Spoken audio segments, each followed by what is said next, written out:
Hi, I'm Susan. I work for the Hope Foundation. We're an Irish charity working with the street and slum children in Calcutta, in India, Kolkata. Calcutta is a city about the size of Dublin. There's a population of about 22 million and 250,000 of those live on the street. No housing, no sanitation. And in a nutshell, our project, our aim is to educate those children out of poverty. Yeah, and is Kolkata the capital of India, is it? No, it's the capital of West Bengal. It used to be the seat of the Raj when the British were there. So there's a lot of European architecture in that there, which is all crumbling now. But there's signs of, a little like Dublin, of a Georgian city there at one stage. It's very lovely, but very falling apart now.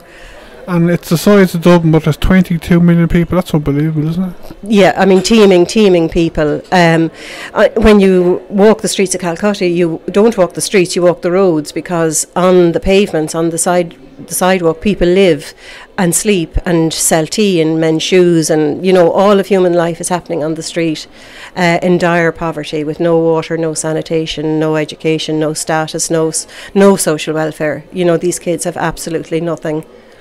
And do you think there's much more hope in the country now with the new Prime Minister, Modi? I can't think of his first name now. Yeah, I think it's early days yet. I mean, the elections were in April, I think. And, of course, new governments, as we all know, make lots and lots of promises. So I think we just got to wait and see. But just the numbers in Kolkata are overwhelming. I can't, change will be slow. The numbers are enormous. And you work with street children, like I know you do, like educational, and you also have a hospital as well, don't you?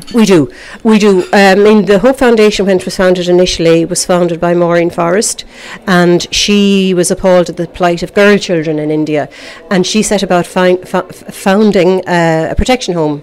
But now we have 9 protection homes, and we have over 40 education. Now we don't have a school, but what we do is we prepare the children for school, and we support them with extra learning and coaching while they're in school. Educate out of poverty, That's amazing, 40 places. And how many kids altogether are you helping, Well, residentially we have over 200, but we'd have 1,000 or more that that we reach out to, that we take into the we take them in groups.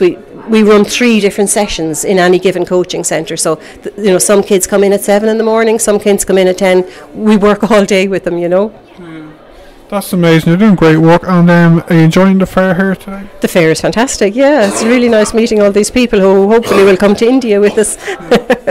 Okay, thanks. Nice meeting you. And you, thank you so much. My name's Jenny Derbyshire. I worked for many years in adult literacy and community education, and then when I retired I decided I wanted to do something different.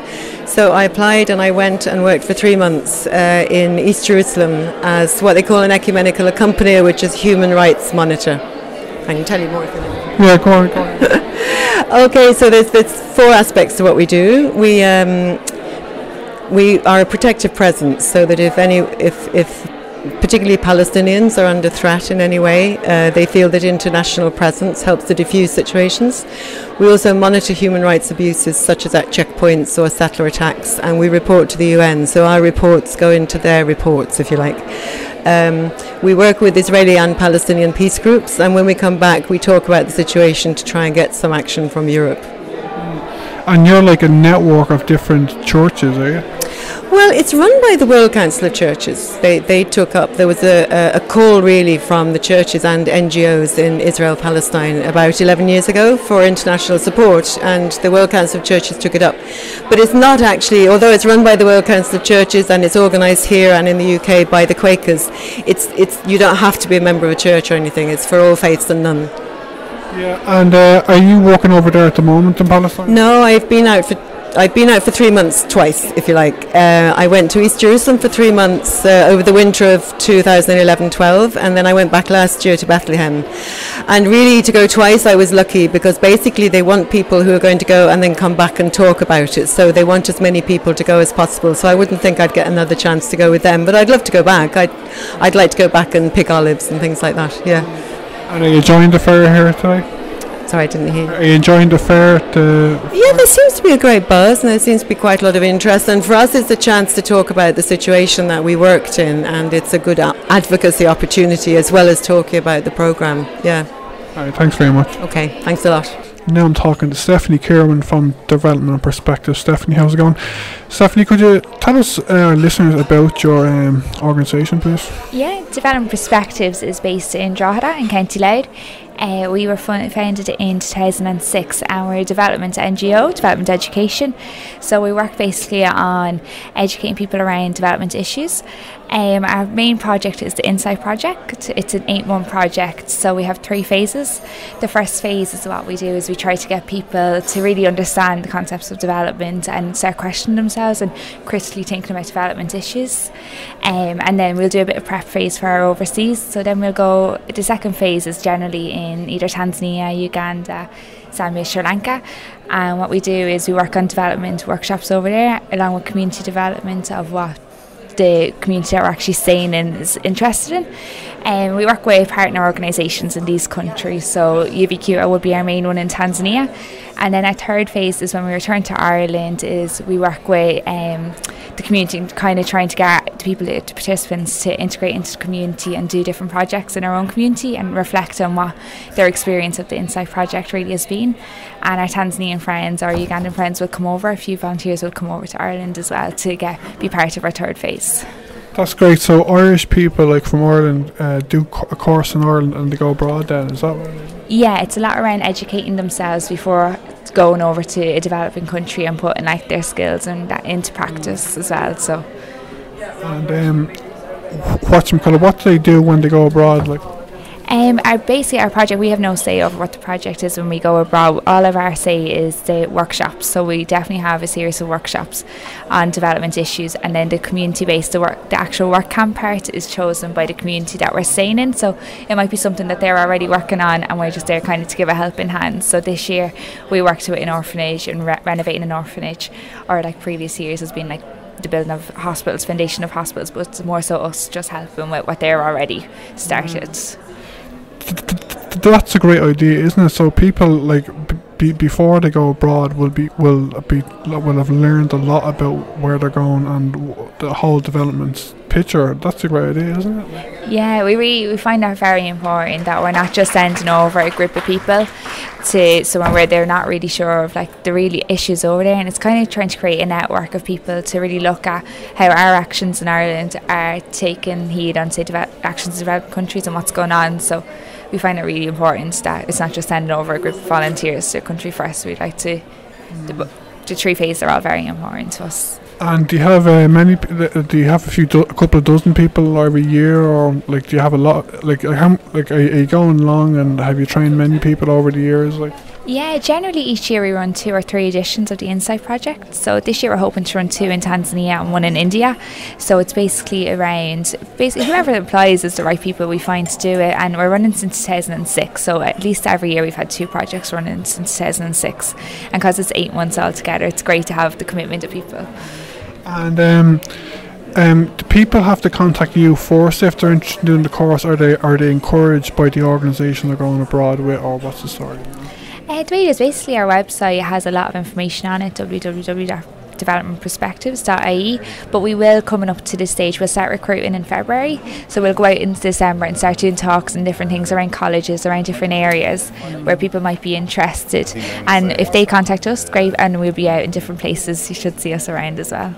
And like the organisations working in Africa or India or whatever, would they sometimes recommend to the people that they're going with, like, say there's an organisation called Development Perspectives, so we want you to do a course with them first? Is that what happens as well? Like, with our partner organisations, basically our partner organisations, they'll have the same kind of layout as us, but they'll have a different before phase. So they'll train their participants in a certain way to prep them as well. So they're doing development education workshops before we come, we're doing development educations before we go, and then we'll all join together. So they've got a lot to share, so we'll all work together. So there'll be their 10 participants, our 10 participants, and we'll all live together, work together and share ideas. And so just to finish up, are you like a development education organisation, or is development education just a part of your work? Like, development education would be our main priority, yeah, and then the community work aspect would be really important to us. And there's different areas that we're branching into as well, different youth work areas and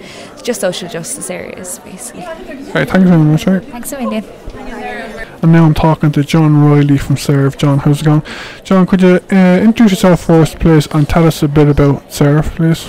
Okay, so John Reilly is my name. I'm just started as the intern in the Belfast office of Serve. Serve is a development organisation. It's been going for the last 11 years.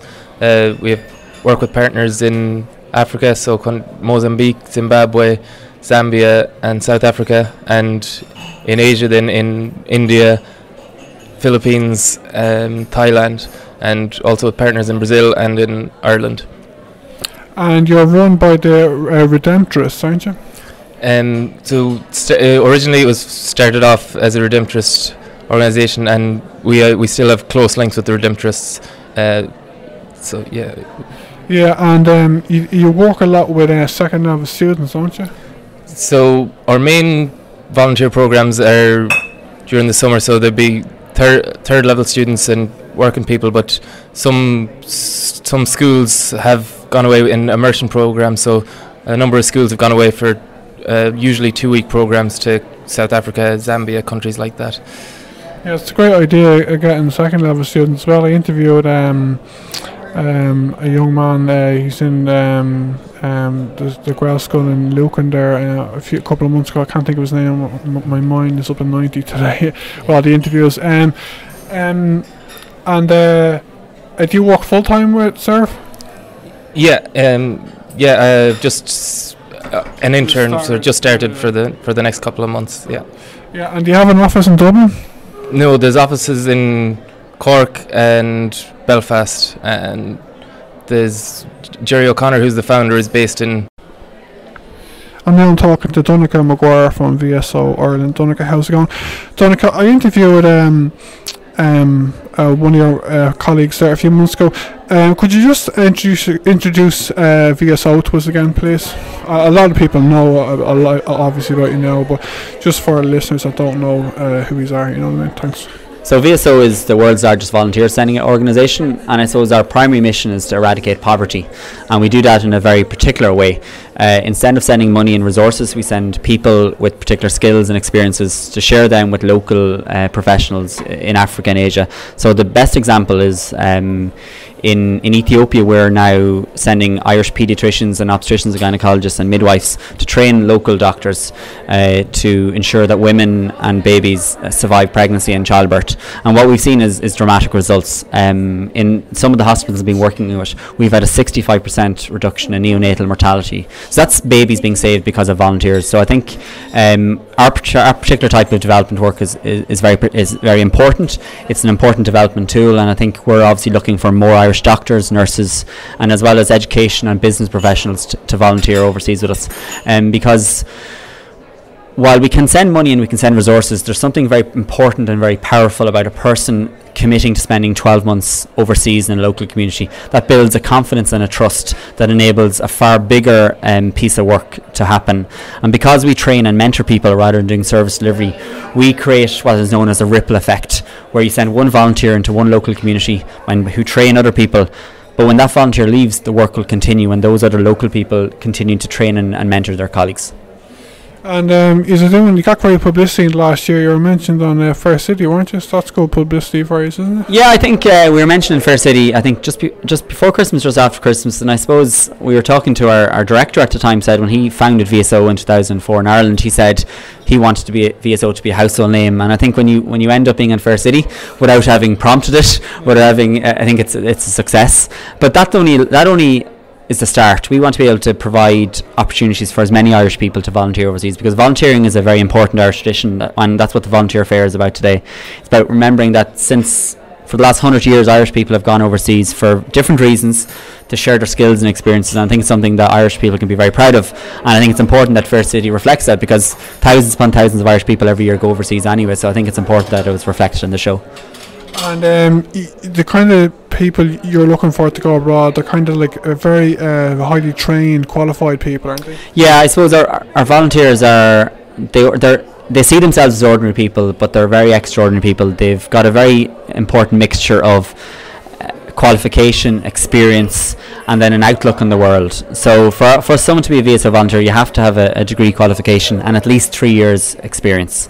And that's because in order to get work permits in various countries, you need that experience. And also because if you're going to send a teacher over to Rwanda to train other teachers, they've had to have the experience of teaching themselves, so they understand what it's like to be in a classroom. So unfortunately, that's why we don't send graduates, but that's why we feel that when we send experienced volunteers overseas, they can make a bigger impact.